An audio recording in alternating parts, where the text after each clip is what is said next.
nga pala guys yung ating project Mio. Okay, napatambak na kasi siya, hindi na masyado nagagamit, kaya ito binabaklas ko sa lahat, tapos i-car wash natin.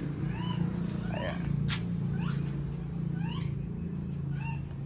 baklas muna to lahat para mahugasan natin lahat. Ihiwalay natin yung chassis. Yan, bali naka JBT B3 nga pala to, adjustable, tsaka MTRT na big valve. 59 yung bore, tsaka 28 na carb na nilulumot na stock starter. Ayan,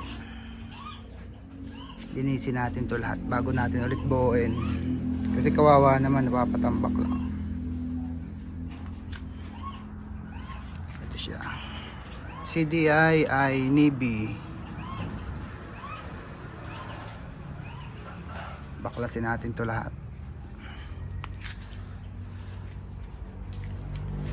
Shock sa una, tagas pareho.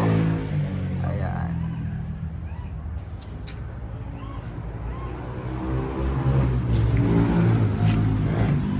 baklasin natin guys, tapos buuin ulit natin pag malinis na. Ayan,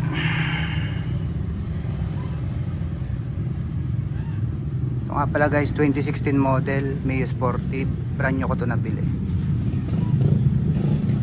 Tapos mga 2022 yata saka ko to pina-upgrade, kasi hindi pa nabubuksan yung makina, diretso karga na, palit blackhead.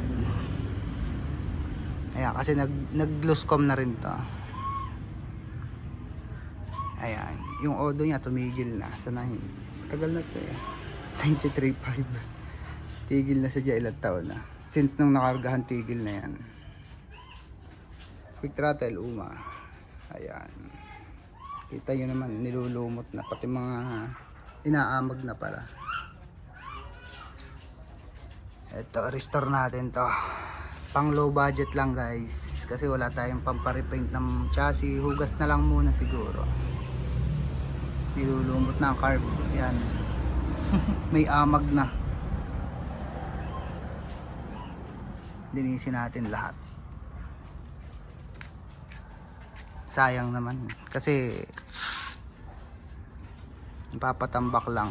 Bale nag-set nga pala nito guys ng ating engine ay si Boss Allen, si Kuya Allen ng Team Kanlubang. Ayan, siya nagbuo niyan.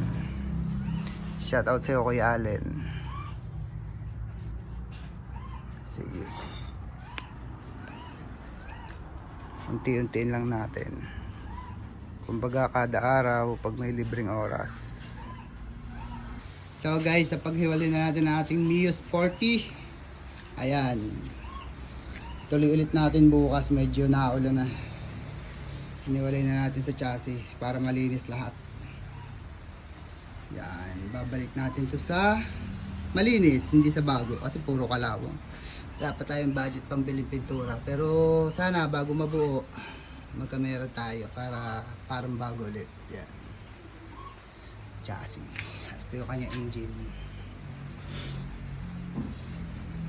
Tuloy natin bukas. Okay, umuulan, pasok natin tong isa. Yan, pasok natin, mauulanan. Ayan. Sige.